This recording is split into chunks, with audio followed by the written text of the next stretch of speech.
get started here. So let's open up with a prayer, please. All right, so let's pray. Praise, honor, and thanksgiving we offer to you, O Lord, from whom comes every good and every perfect gift, because you daily preserve us from many evils, guard us from many dangers, crown us with many blessings, and enable our hearts to appreciate your goodness and rejoice before you. Through Jesus Christ our Lord. All right, so today we're looking at Psalm 18. This one's a long one, so we may not get through the whole thing today.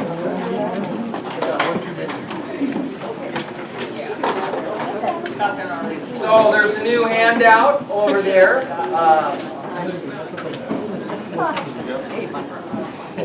Psalm 18. Okay.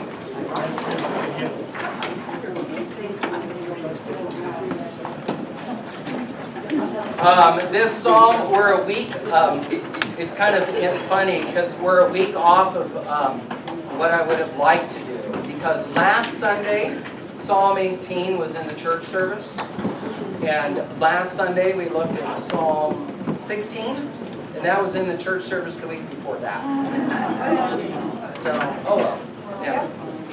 Anyway, so Psalm 18 is what we're looking at here today. And this is a really interesting psalm in a lot of different ways. So we're gonna highlight things because it's so long. I mean, we could spend a lot of time kind of going verse by verse and in depth and everything. But again, in the handout, just trying to summarize these sections. We could look at some of the stuff in closer detail as we go throughout. But I try to, again, kind of divide the psalm up into the natural sections and breaks that it has, and then just give some quick summaries on what's going on or some significant aspects. Okay? So, to start off with, the superscription to the choir master. Again, it seems like most of these that we look at are to the choir master. This is a psalm of David. He calls himself the servant of the Lord. Okay? So, and that theme is going to come up a little bit later. So, we'll kind of revisit that. But he calls himself again the servant of the Lord. He goes on. Who addressed the words of this psalm to the Lord on the day when the Lord rescued him from the hand of all his enemies and from the hand of Saul. Okay? So, this then is a royal thanksgiving psalm. Right? He's just been rescued from his enemies and from Saul, and so he writes this psalm to be sung, right, and performed.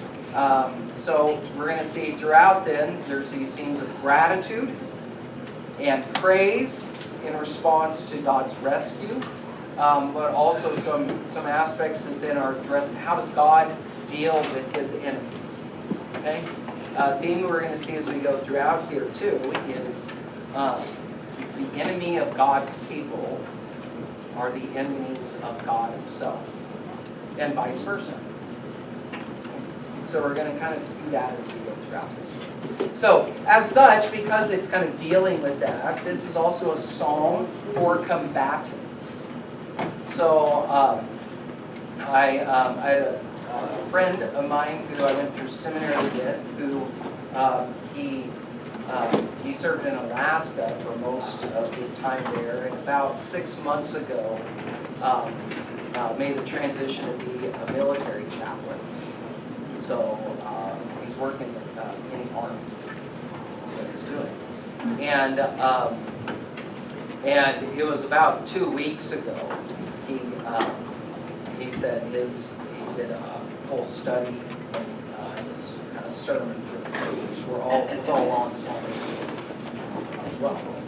And so he kind of tied this kind of aspect. But so this is.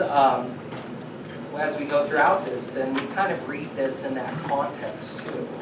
That again, there's there's conflict, in a sense, a war that's been going on. And this is more than just a physical, but there's a spiritual war that's been being waged as well. So when it talks about these enemies, kind of in a lot of the direct sense, there's the physical enemies of King David, such as Saul, but there's also the spiritual enemies that are lying against God and God's people.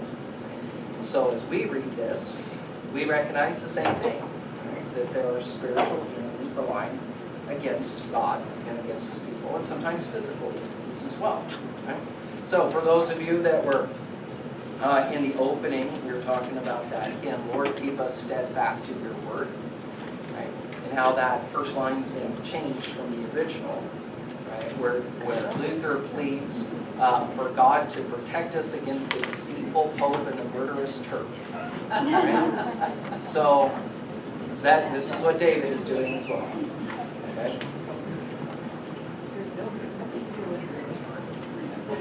So, kind of an interesting aspect, and this is kind of nice too, following along with last week.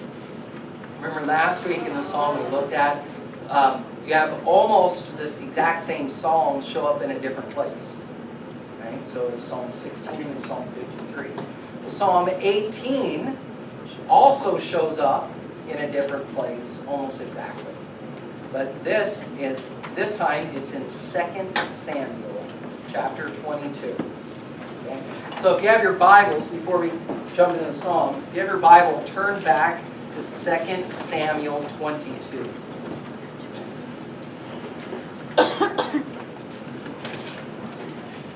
So,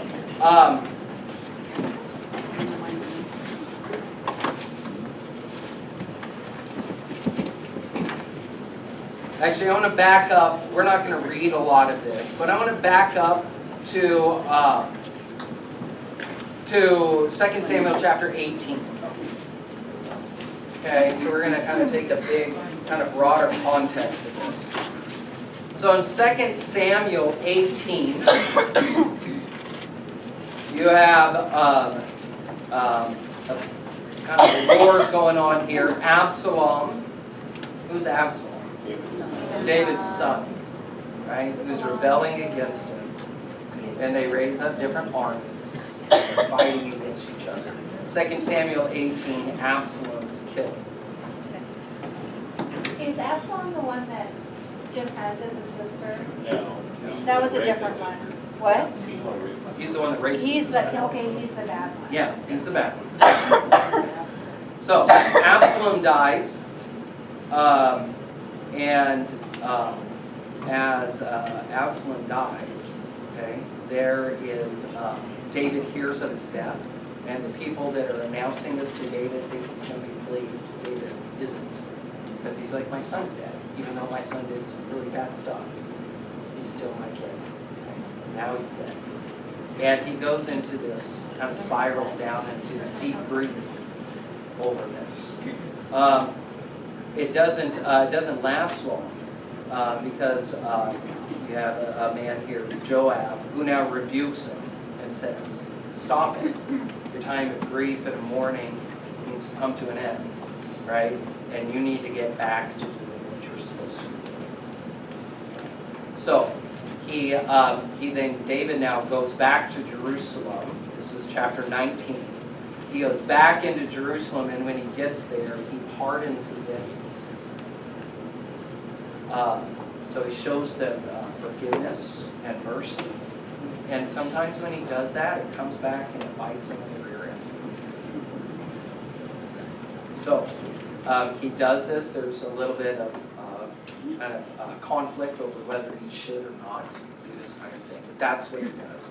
Now in chapter 20, you have, my subtitle says, the rebellion of Sheba. Okay? So there was a worthless man named Sheba. He's a Benjamite. So now he kind of rises up against and rebels against King David and starts to do some, starts to fight. Okay? Chapter 21, David avenges the Gibeonites. Okay, so there's famine for 3 years now that happened after this. Okay, and the first few verses it says, now there's of chapter 21. Now there's a famine in the days of David for 3 years, year after year, and David sought the face of the Lord. And the Lord said, there is blood guilt on Saul and on his house, because he put the Gibeonites to death. Okay. Saul doesn't treat the Gibeonites very well. Now the land is suffering because of Saul's sin. Okay? And David, in a sense, is too. And as David talks to God and finds out why this is, why this is going on. So he avenges the Gibeonites, and then the last half of chapter 21, he fights with the Philistines again. Okay? So you have this war that's kind of going on.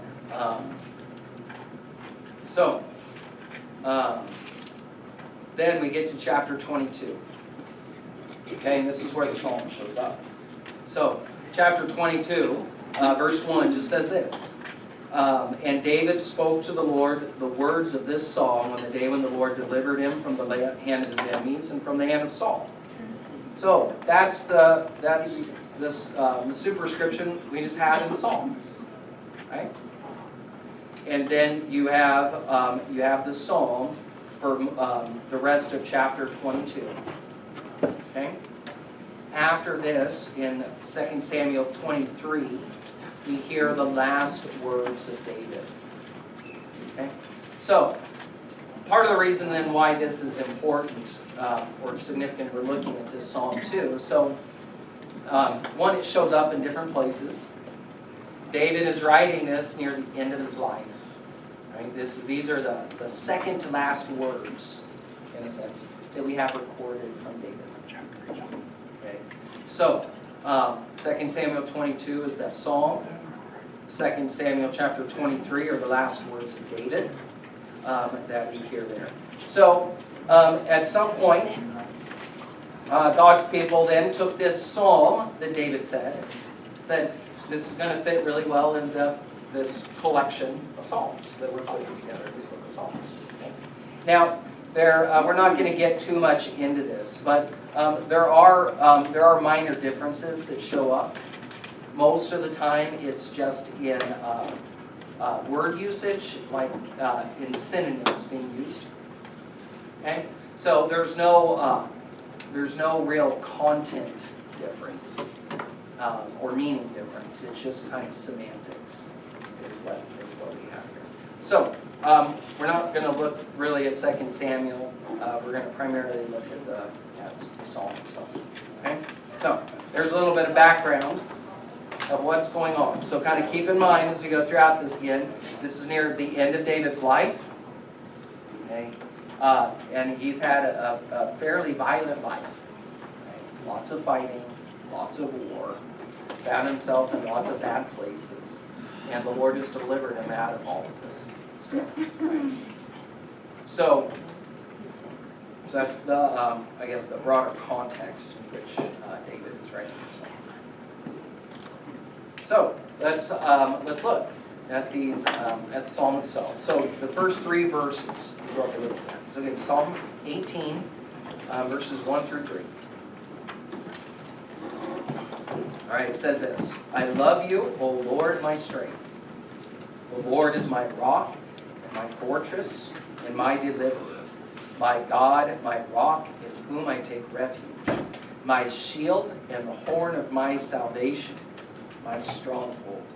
I called upon the Lord, who is worthy to be praised, and I am saved from my enemies. Okay? So, here we have. So, he starts off the psalm with this expression of love, gratitude for God, for being the foundation of his life. So, he's one that has found both physical and spiritual refuge in God himself. And because God is David's rock, his protection, his fortress, and deliverer, that's who he runs to in times of trouble. Right? And so he knows that, and he's confessing that again, and saying this is the case. He's also saying, as we're going to see this in a little more detail, that because of this, the Lord is the only one who's worthy to be praised. He's worthy to be praised because of his deeds, his acts of deliverance and protection in times of trouble. Okay?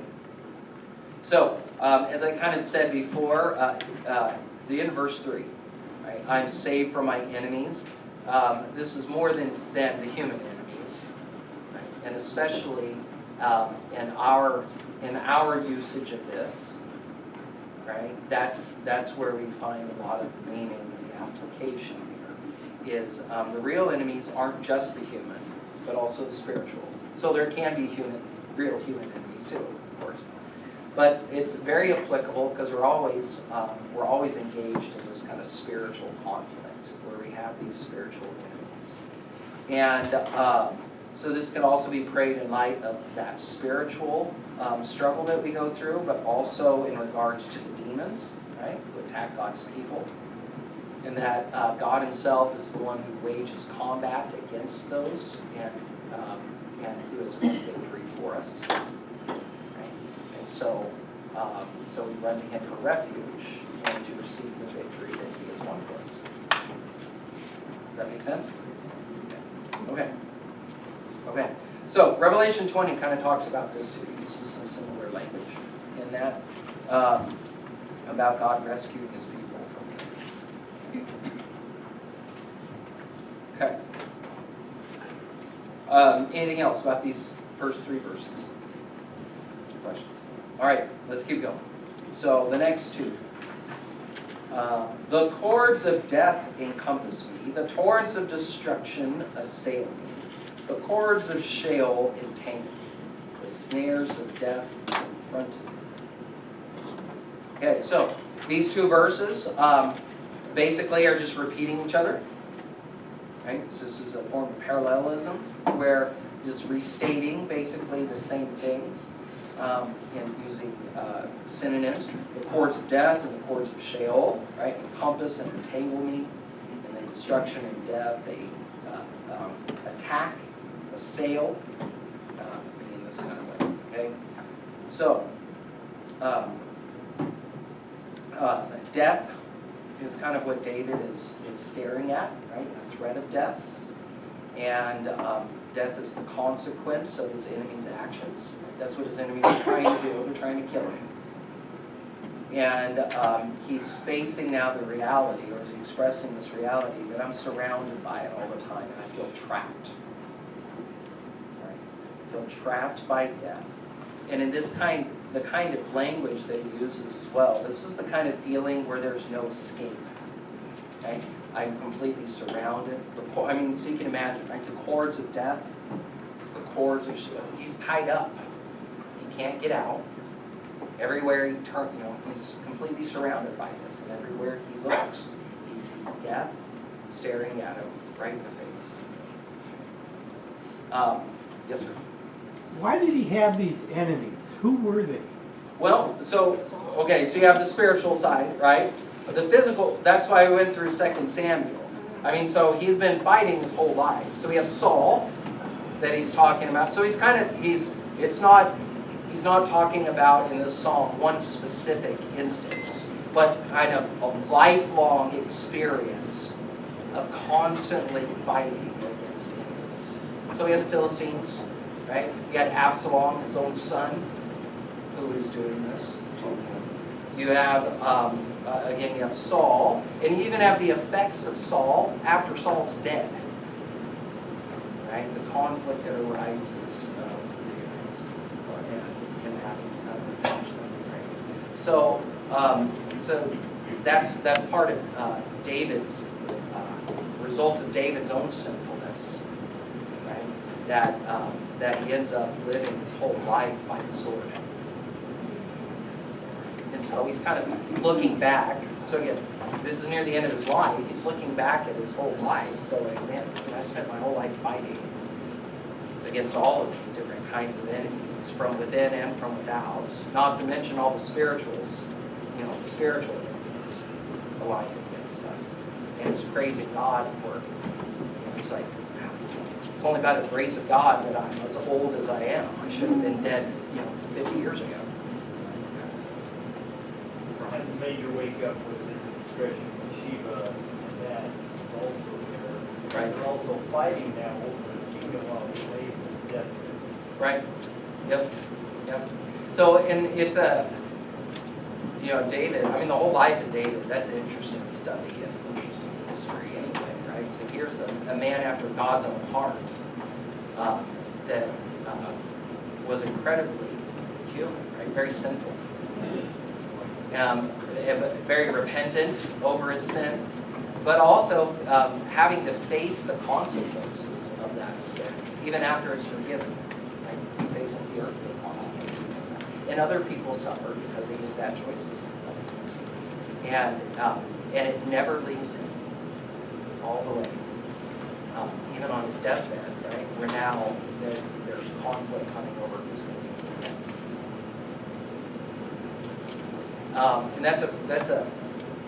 And it's just almost an ironic thing, because especially when you start to hear the promises of the Messiah, right? This is a descendant of David. Right? So it's no wonder then when Jesus shows up, right, that there's some people thinking this is going to be a military leader, right? If this is a descendant of David, David spent his whole life fighting everybody. And so this is what the Messiah is going to do too. And Jesus says, well, yes, but the fight's going to look a little different. I'm going to lose. And in my losing, in my being killed, that's how I'm going to win, right? But that fight isn't going to be the physical fight. It's going to be the spiritual side of things. And yet victory comes through his death and through his resurrection. But Samuel warned of Israel, though, because he told him what it means to have a king. So none of this should really come as a surprise. Right. And it's basically just living what God predicted. Yeah, that's exactly right. Mm-hmm. That's exactly right. Yeah. So Solomon then, Solomon's a little different. Right? Solomon has a very peaceful, in that respect, very peaceful reign. And then everything falls apart after him. Yeah. So, another interesting thing, right? The wisest. Here we have this wise man Solomon, who sure did a whole lot of stupid things, and apparently wasn't a very good dad. No. Because his kids were all messed up. Jesus doesn't either. No. Oh, can I say one more funny thing though? He even fought as a kid. He fought the animals Right. for the sheep. Right. Can I go back to 2? The horn. Is that the horn on the altar? No. So the horn of salvation. Anybody know what that is? Anybody know what that is? Okay. Second here. So, straight down here. So the horn, and this shows up sometimes in, it shows up in some other psalms. It shows up in some songs as well. So the horn of salvation is, so the horn is kind of just the image and the symbol of power. Okay? So, these horns are made from animal horns, right? So you have a ram's horn, that kind of thing, right? So, and that's the symbol of power. Okay? But there are the horns of the altar, which are the corners, right? Kind of have that same, they're called the horns for that kind of same reason, right? This is a symbol of power and strength. So when you say it's a horn of my salvation, that's the, this horns are kind of the battering ram, right? And the strength of those animals, that's the comparison. God uses the horn of oil. Right. Yeah. So it's there's other applications with the horns as well, and usually in connection with what they're used for, both by the animals, but also afterwards.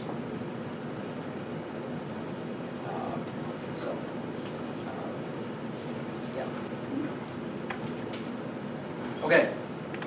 So, again, death. So David's kind of remembering then, and feeling this way. He's surrounded by death everywhere, and in this kind of feeling, there's no escape, there's no future, there's no hope, there's no way out.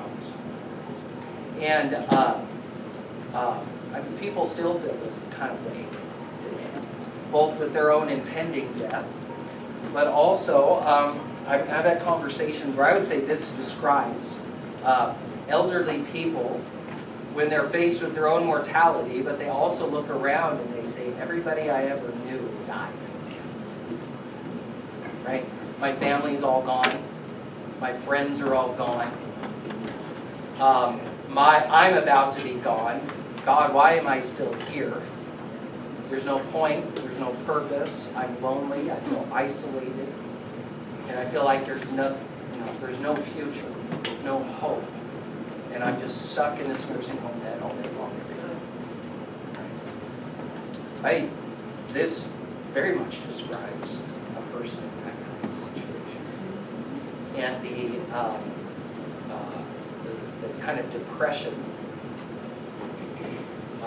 that can come about it, and the deep darkness that the devil kind of lives in.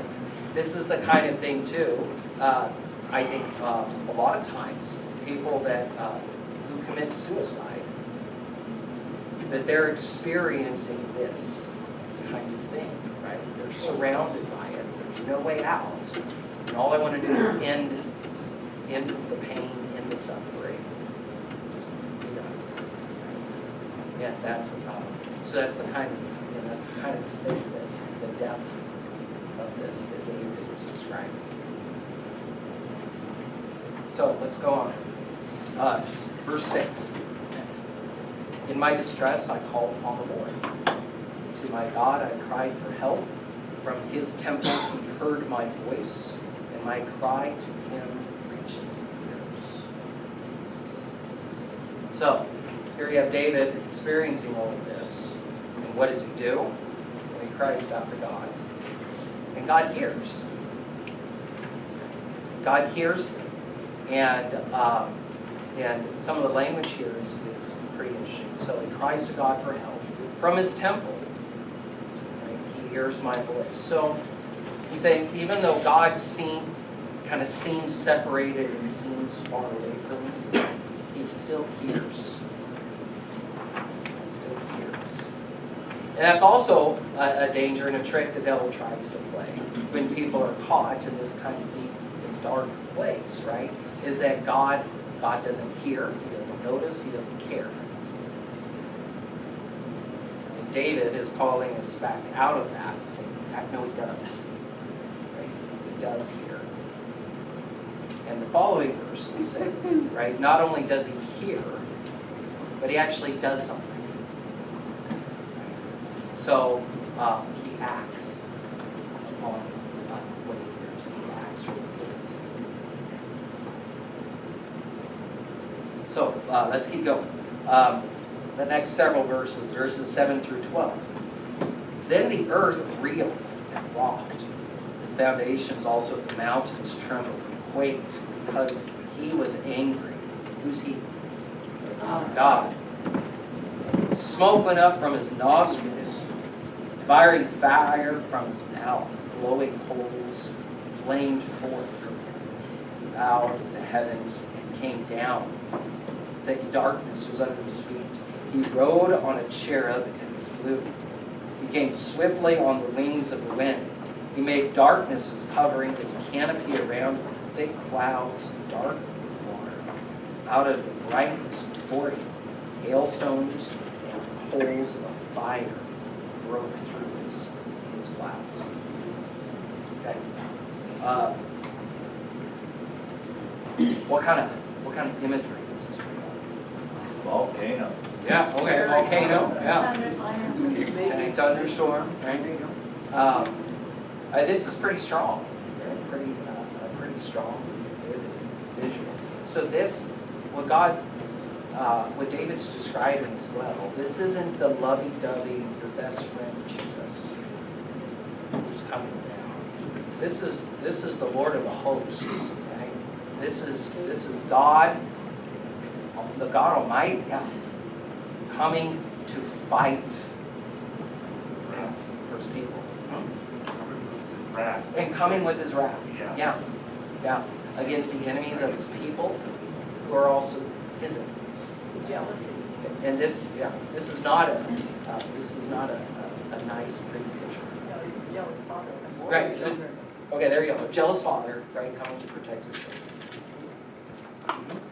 Yeah. Yes, ma'am. Silly question. In verse 7, why is the he, if he refers to God, why is that not capitalized? Because short answer, Yes. okay, capitalization of God's pronouns, he, right, is kind of the King James translation.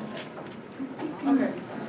I was So- wondering the same Yeah. thing. So Thank you. that, I don't like it. it's, that doesn't show up in modern translation. It hasn't for a long time. May I ask which one would be more correct or accurate? Neither. Okay. Yeah, there's no capital letters in Hebrew, so. That's In right. Greek originally is all capital letters, so. Yeah, Take your pick. yeah, yeah. Now, I like it. So when I write, so, I mean, you don't see this in the bulletin, but like I do this in the notes that I give you guys. When it's referencing God, I'll capitalize the H in he. I'll capitalize, okay, look, like under verses 1 through 3. The second, I guess the third point there, right? As the Lord is David's strength and protection, he calls upon the only one, right? And I capitalize one. So it's kind of an older way of respect and acknowledgement of who God is, right? But again, you won't see that in any Bible trip, or I can't say any. I mean, there's probably some that do, right? But that's a translation and an editor's thing. Prerogative, yeah. Not so it's not that way in the original languages. So, but it's kind of a neat thing. Although they're both fine, like when I write capitals, it slows me down or reminds me who I'm talking about. Right. Yeah, I think there's some benefit to it. Where it gets tricky is sometimes you don't always, you got to do grammar. Again, this is an editor's and translation's prerogative. But there's a little bit of interpretation that sometimes comes into that. In the sense of, I asked you a question, and I asked this on purpose when looking at verse 7. Because he was angry. And I said, well, who's he? Right? And you guys know, well, it's the Lord. Well, how do you know it's the Lord? How do you know that's God? Well, I mean, because when you read it, that's the reference, that's the grammatical term. The most closest reference is he's talking about God, right? So typical grammar is if you're going to be switching between two different people, right? The first time you could say the person's name and then you could kind of say he afterwards and you know what you're talking about. But if you're going to switch to the other person, you use the other person's name. Okay. Sometimes though that doesn't happen. And so sometimes you can get the question of, well, again, who's the reference? Who's he talking about? God or David? Now, from context, it's pretty clear who it is in this case, right? But sometimes it's not clear. And so if the editors and translators are capitalizing things, then they have to make an interpretation on what that is. Like the psalm where it says, the Lord said to my Lord, with his enemies, that one's pretty confusing. Okay, yeah, so it's a little more clear. You know, this is also why it's good to know the original languages, because sometimes that's a little more clear in Hebrew and Greek than it is in English, just because of the nature of the grammar and the syntax of the other languages. Right. So, and I don't know. I would assume other languages have done similar things. Martin, do you know in German? Are there German translations of the Bible where they capitalize he in reference to God, or do you know? No, but we have an informal and formal view. That would make a difference. Okay, an informal and a formal you, okay? I don't know about Spanish. Spanish probably does something similar, but I don't know. Okay, anyway, yeah, there's your answer. Thank you. Sorry, I didn't mean to make a Oh, big conversation. No, that stuff, it's good to, I think these little things are good to kind of just be aware of what it is. Verse 8 as well, too. What was that? Same thing in verse 8 as well. His nostrils. Right. And him. Right. Yeah, yeah. So again, when I'm writing, I capitalize. So that's why you'll see that in your notes. You see that if you look at my sermon notes. I do the same thing in those too. And in like newsletter articles, all that kind of stuff. Okay, let's keep going. So, all right, so pretty vivid picture, right? God coming down in his wrath. He's coming down in his might because he's heard the cry of his servant David, and he's answering. Right? And he's answering not just coming with comfort, but he's coming again with his might and his wrath to actually do something about the enemies that are assaulting his people. So, and as God comes down, it kind of causes these cosmic ripples, right? Creation is affected when God does this. So you have the earth shakes, foundations tremble, fire consumes. He rends the heaven and comes down. And at the sound of his voice, right? Well, you see this more in verse 13 here. So I should have extended this to 15. So let me read the next couple verses, or a few verses, 13, 14, and 15. The Lord also thundered in the heavens, and the Most High uttered his voice, hailstones and coals of fire. He sent out his arrows and scattered them. He flashed forth lightnings and routed them. Then the channels of the sea were seen, the foundations of the world were laid bare. At your rebuke, O Lord, at the blast of the breath of your nostrils. Right? So not only does God come, but now God speaks. Right? And when God is uttering his voice, you have this happening, right? It's like an attack on the enemies. So, there's a song we sing sometimes. Let me grab a hymnal real quick. This is an Advent song. O Savior, rend the heavens wide. Do you guys, does that sound familiar? No. Well, it will. So this is an Advent song, and it was written in the around the year 1600. It goes like this: "O Savior, rend the heavens wide." So what is rend?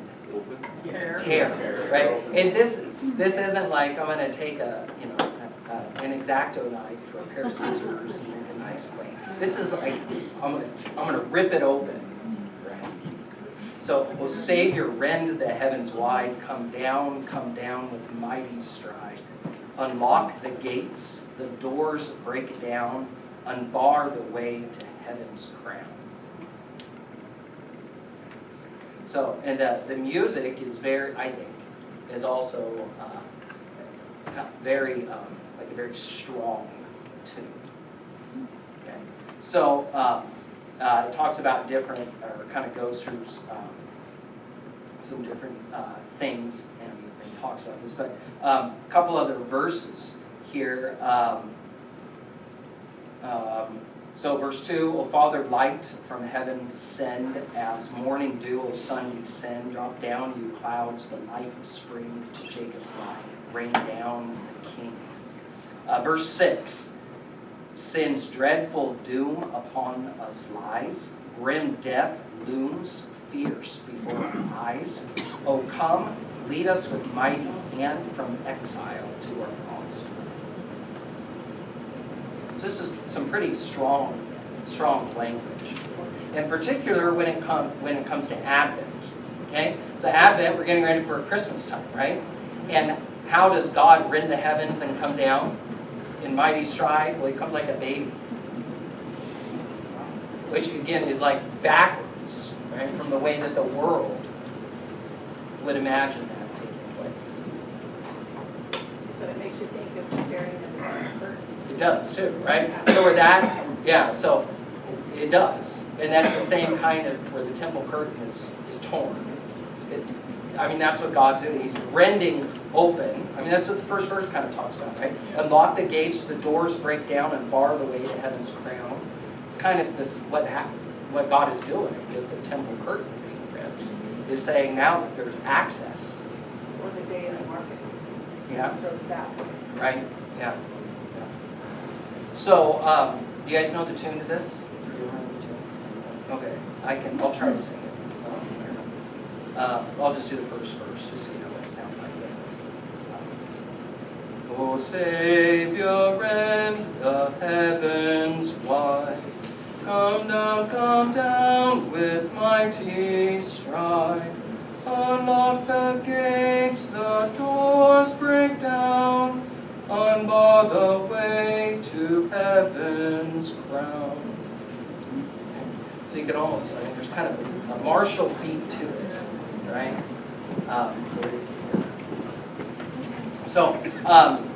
Again, it's interesting that it's an Advent hymn because it doesn't, both kind of the theme and the way that it's sung almost doesn't fit with a lot of the other Advent songs, right? It's not quite as nice as "Oh, come, come, Emmanuel." You have a different feel for it. All right. So let's. So God comes down and He comes to act and enact His wrath to fight for His people. So let's keep going. So verses 16 through 19. It says, He sent from on high, He took me. He drew me out of many waters. He rescued me from my strong enemy and from those who hated me, for they were too mighty for me. They confronted me in the day of my calamity, but the Lord was my support. He brought me out into a broad place. He rescued me because He delighted. Okay, so here's David, right, in the midst of this. He's cried out to God.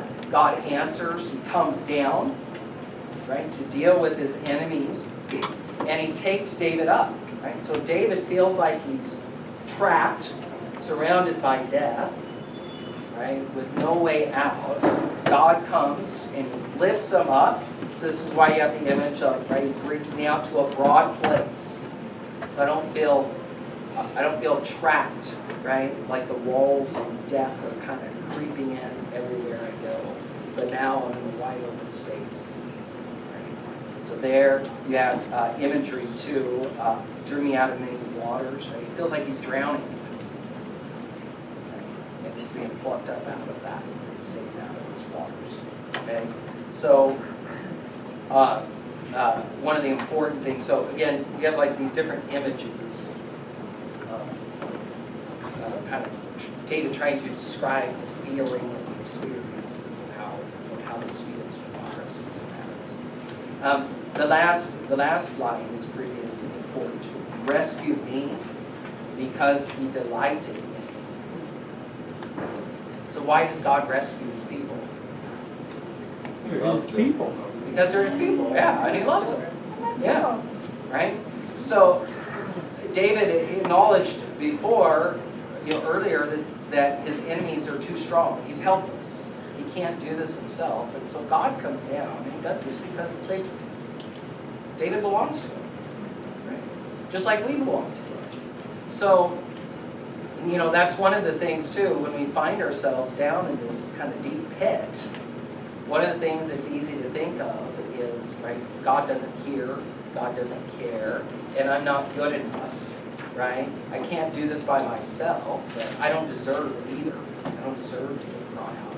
And God's answer is, well, I do hear, and I do act, but you're right, you don't really deserve it. I'm doing this not because you deserve it, I'm doing it because you belong to me, and I love you. Okay? And this is, anybody that's been a parent knows I mean, this is exactly what you do for your kids, right? Why do you help? Why do you pick them up when they fall off their bike? Because they deserve it, because they rode their bike so well? No, I mean, they crashed and burned. You do it. Right? Because that's who you are. And that's who they are to you. And it's the same with God. That's why he does it, because of who we are in relationship. Richard?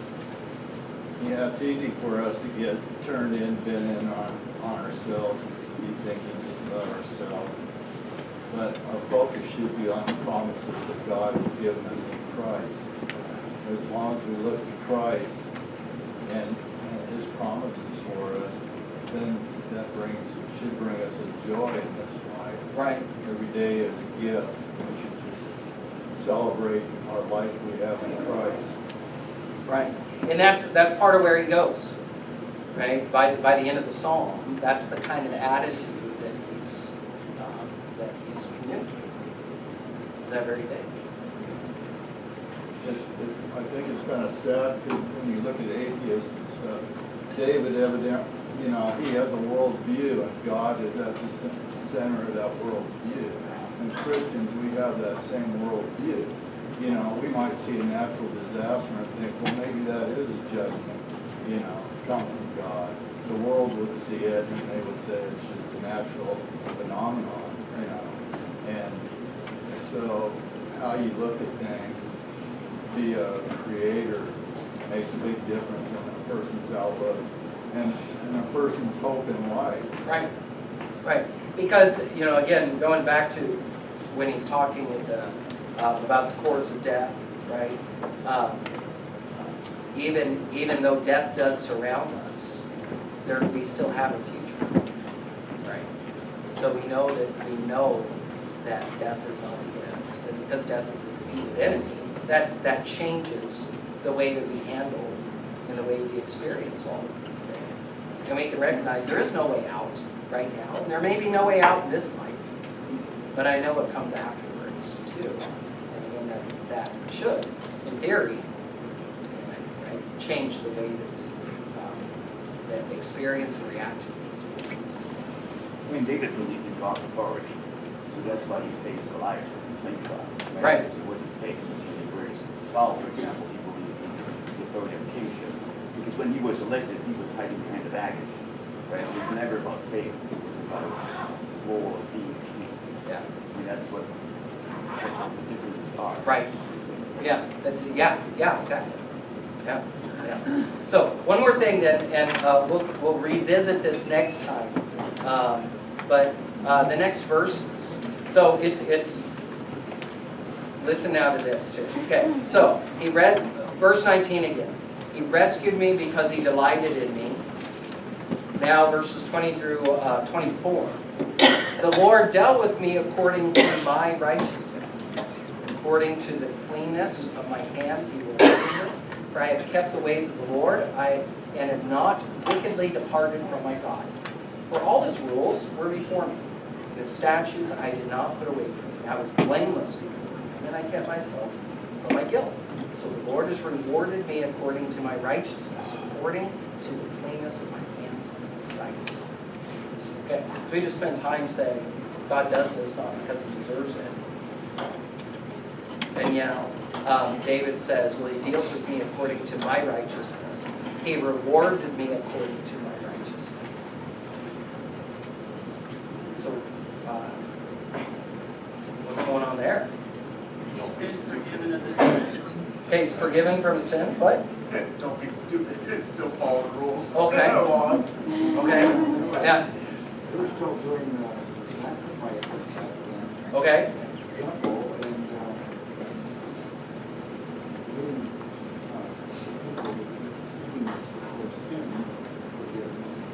Okay. And I imagine that's what he was doing. Okay. So sins forgiven. Following the rules. Yeah, the sins were forgiven, the sacrifices made. Following, it's interesting, right?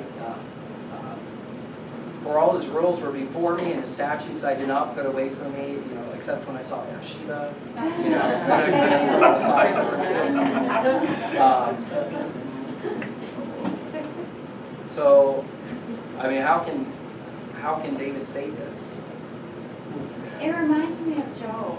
Okay. And I think Yeah. that, and you might disagree with this, but I'm just gonna throw it out there, but I think it might be two-pronged. One is, David and Job both know the Lord is their God, and they are seeking after him, and they are redeemed by him.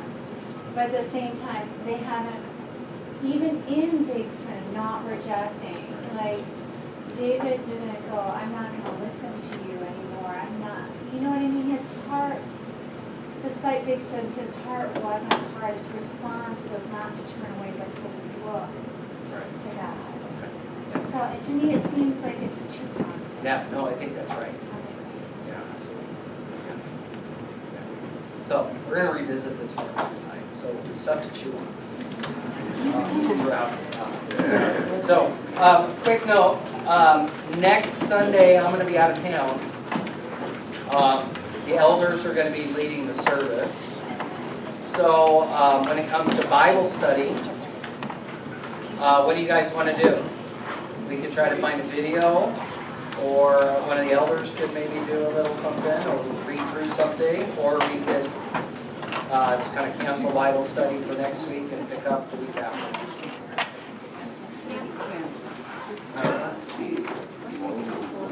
Okay, well, I heard some people just say, let's just cancel it.